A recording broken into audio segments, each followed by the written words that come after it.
Hello friends, thank you very much for joining us once again on TNT. It's Wednesday as far as we're concerned here. We've got some light rain around the island this morning.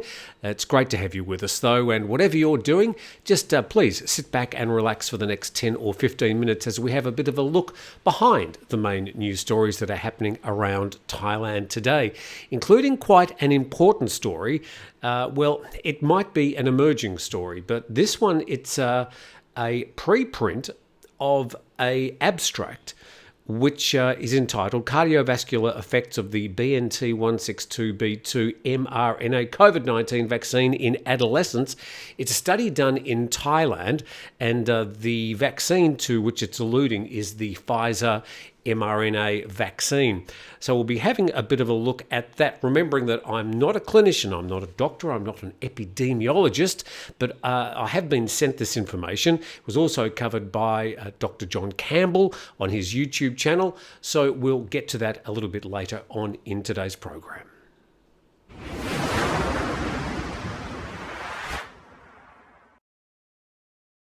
I should also admit this morning that I'm dribbling with hay fever coming out of here and out of here, so apologies for the way I look this morning. Just squint your eyes a bit and I'm sure I'll look okay. To this story from the BMA, and they're saying that they might scrap a project to move all the overhead cables underground. Now, we sort of love to hate all the overhead cables. They do come to the attention of people from time to time, these huge bundles of, sometimes neatly rolled up cables. Now, people sometimes think that they are electric cables. Most of them are communication cables.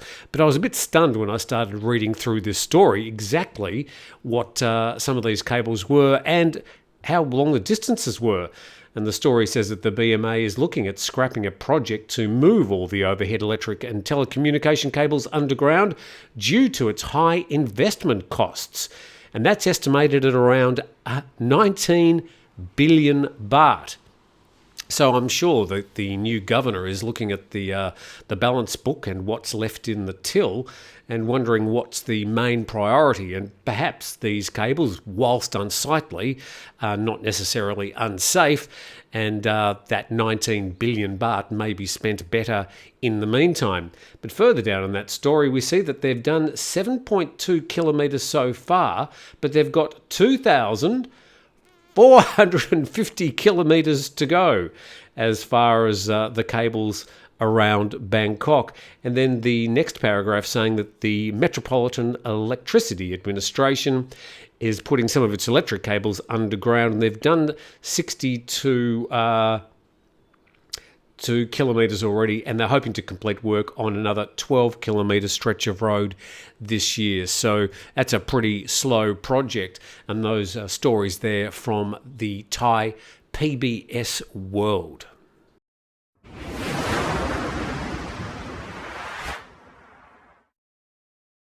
This is TNT, and we head now to the horror story from yesterday, which was about those two gentlemen, estimated to be between their 50s and 60s, running along Jomtien Beach up in Pattaya with nothing more than their Speedos and joggers. Now, I would have thought, first off, you should have been congratulating people for doing any form of exercise. But no. A lot of people on the internet said, no, that's disgusting. It's an act of indecency.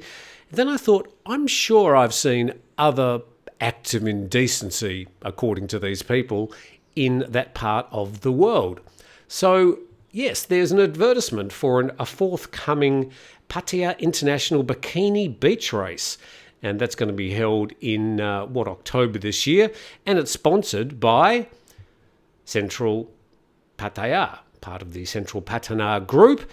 So this race actually encourages people to run in their bikinis and Speedos.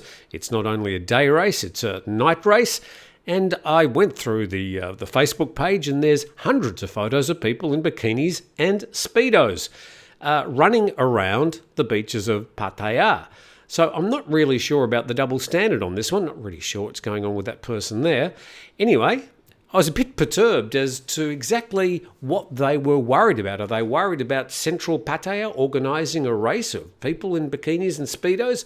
Are they worried about what happens in Soy 6 or Walking Street? Maybe they should be more worried about the displays of flesh in those places instead. Or maybe they should contact Central Pattaya and ask them what on earth they're doing, encouraging people to wear only their bikinis and Speedos.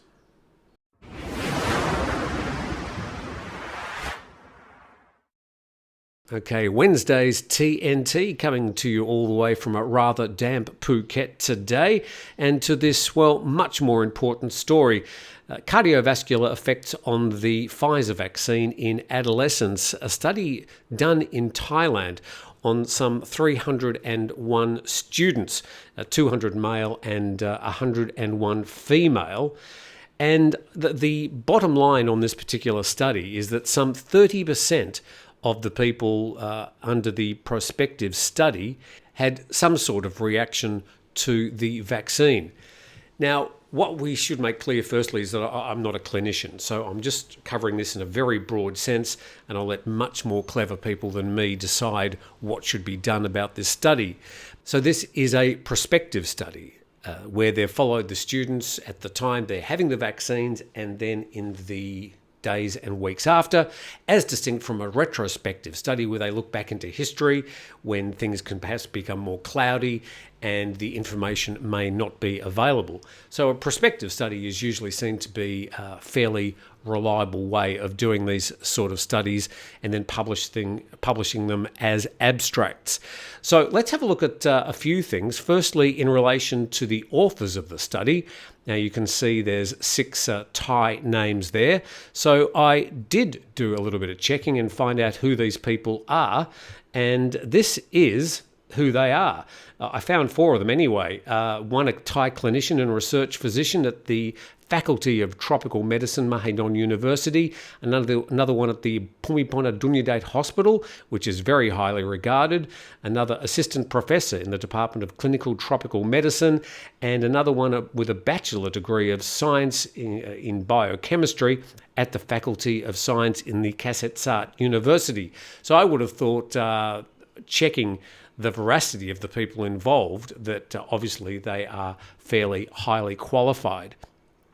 So just going into this study in a bit more detail, it was checking the students on day 3, day 7 and day 14, which apparently was optional. And then they were tracking the side effects or the potential side effects of this Pfizer vaccine. And 7.6% had tachycardia.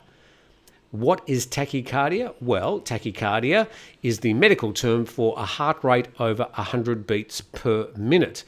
Others were suffering from shortness of breath, palpitations. What are palpitations? We checked that one as well. Feelings of having a fast beating, fluttering or pounding heart. And then what else did we have? We had people with chest pain, 4.3%, and then hypertension. Nearly 4% of the participants suffering from hypertension. Hypertension is basically high blood pressure.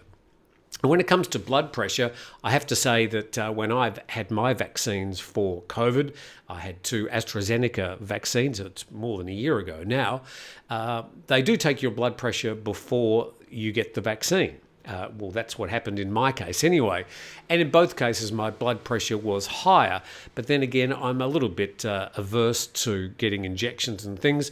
So they said, oh, look, it's very common to have a higher than usual blood pressure when you're getting a vaccine or getting any medical treatment for that matter. So taking all these things into account, and again, I'm not a clinician, here are sort of some of the main results. So some 30% of the people in the study did have some sort of symptom or reaction to the vaccine. Other questions I've got is, why has this only emerged, more than a year, 18 months since these vaccines emerged? Why only in Thailand? Now, it seems to be a fairly good study. Now, it's only 301 people, 200 male, 101 female. It'd be better to have thousands of people tens of thousands of people tested to get some more precise results. But this was for school-age students aged between 13 and 18 years old, all here in Thailand. Now, I've got links under today's video so you can read up more about that abstract. It has not been peer-reviewed at the moment, and so that needs to be taken into account. I haven't seen anything in Thai media covering the story yet, but we'll do our best to follow this through and to see what is made of these results from that prospective study.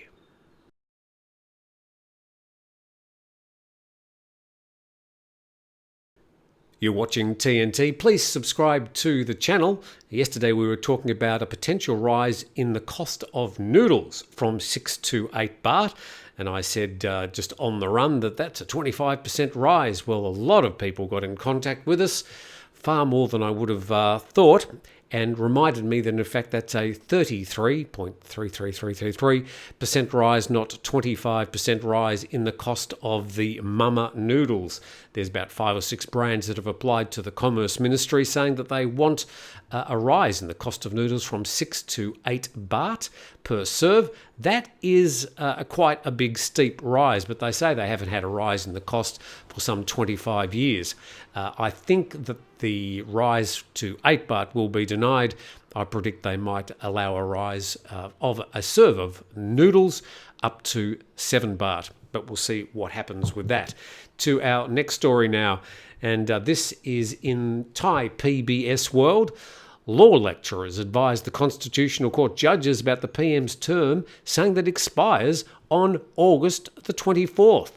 And the Prime Minister there, Prime Minister Prayut Chan-o-cha, and the lead paragraph says that a group of 51 law lecturers from 15 universities have submitted an open letter addressed to the President and judges of the Constitutional Court, insisting that the his term finishes on August the 24th.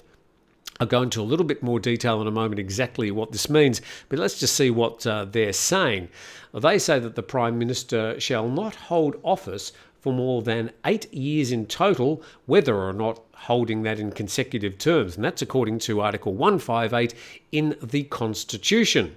Now, they say a bit further down in the article, since the Prime Minister was sworn into office on August the 24th, 2014, his 8-year term should end, well, basically next week. The group also supports the contention that the 2017 Constitution should be retroactively applied to affect the Prime Minister's premiership. So the question is, did the Prime Minister become the Prime Minister on August the 24th in the year of the coup back in 2014, when he basically declared himself Prime Minister? Was it after the promulgation of the 2017 Constitution, when it actually said Thailand will have a Prime Minister? Or is it actually after the 2019 general election, when some month after the election, the Palang Pracharat Party nominated him as their prime ministerial candidate, and he became the next Prime Minister of Thailand, which means in that case he would have only been in office some 3.5 years. So many things to decide there, and the Constitutional Court, I'm pretty sure, is going to come down on the side of the Prime Minister and at least allow him to see through the rest of his term. An election will have to be held in Thailand before March next year. Anyway, there's quite a few lawyers rattling the cage there and sending a letter to the Constitutional Court, who I'm sure will duly go through and check every one of those signatures. And our next story from Thai PBS World as well, and this one saying that household businesses to pay more for electricity from September, and Thailand's Electricity Regulatory Commission is deciding to raise the fuel tariff for electricity from September through December by 68.66 satang per unit. What does all this mean? We go to the next page and it sort of clarifies what it might mean to you. So getting down to the baht of the matter, consumers who use less than 150 units of electricity actually use an average of 72 units. So that's costing people about 264 baht per month. With the new rate, the electricity bill would go up to about 313 baht. It's quite a substantial rise, and this is all because of the fuel costs at the moment, not only here in Thailand, but around the world. Is this going to make you use less electricity? That's what, going up, oh, here I'm having to do my maths on the run again. It's going up some, 20%. Off they go, the calculators are coming out. My electricity bill here in this particular house, it's a 5-bedroom house, I think it costs us about 800 a month. Don't use the air conditioners that much. We never sleep with the air conditioners. Up in Bangkok, my apartment, the electricity bill is about 300 baht per month. I probably use the air conditioning a little bit more often up there, but then again, I'm not there that often these days. So, I'm not sure what your electricity is costing, but it looks like it's going to be going up some 10 to 20%. Now heading down to Phuket, the next story from Phuket-go.com, and a Dutch spear-fisherman detained and questioned over the Parrotfish incident. You might be aware that this man was caught. He actually posted it on a TikTok channel of him catching fish. So let's see what he did catch. He caught 3 parrotfish, along with some other fish, and a moray eel off Koh Phi Phi in Krabi last week. He's been arrested in Phuket. That's where he's currently staying. Last week, the Director General of the Department of Marine and Coastal Resources described the incident as a very serious issue. Now, these parrotfish are apparently an endangered species. They're a protected species in the Koh Phi Phi National Park. Now, this man has not only apologised, well, it was actually a fairly serious apology. He also said that he was completely unaware of the status of the parrotfish. What will happen to him? Well, I suppose he's going to have some sort of fine. I don't think it's going to go any further than that, but that's the latest in that particular story. To the front page of the Bangkok Post today, and this story, what is the current cannabis situation? All I can say with that story after having read it is it was completely confusing and was not helping explain the situation some 1.5 months after the decriminalisation of cannabis rules came into play on June the 6th. So I'm not even going to bother going through that story because it did nothing to help me understand what is happening at the moment. All we know is that the Thai Parliament is still discussing a new act to govern the use of this particular product, the consumption, the cultivation, and the commercialisation of the product. But on the other side of that page, safety checks for Khao San night spots, and it looks like the Bangkok Metropolitan Authority is doing safety inspections around Khao San Road in the wake of the Mountain Bee fire, which was on August the 5th at Sata Hip. Some 19 people now perished from that particular blaze. Now, today is also an anniversary, a sad anniversary indeed, where in Phuket, the Tiger Disco caught fire. There's a quick screen capture from Al Jazeera on the day after the fire. Deaths in a bar blaze in Thailand's Phuket. At least 4 deaths caused by fire blamed on lighting. Well, it should be lightning, which struck nearby transformer in the Patong Beach area. So apart from the typo there, there were all sorts of theories, but apparently a transformer sort of exploded. And it was at 4 a.m. in the morning. The bar should have been closed at 1 or 2 a.m. Lots of questions were asked. Again, access to exits was a problem. The acoustic foam and the flammability of those products came into question. 4 people died. There was a British man, a French man, 2 local people. No one eventually went to jail over that particular matter, although a number of charges were laid. So 10 years to the day of that incident at the Tiger Disco in Patong.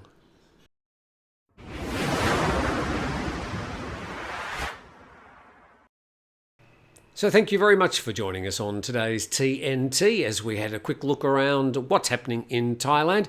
And we'll make sure we try and get to some interesting stories again tomorrow. This Saturday morning at 9 a.m. I'll be doing my very first live session, just you and me and a cuppa, and we're going to talk about whatever you want to talk about. You can fire questions at me, you can tell me you don't like my shirts. I don't really care. We'll address all those. I'm going to try and get somebody to come in and help me do it, because I can tell you, when you're trying to read questions, you're trying to think, you're trying to speak all at the same time, it's quite complicated.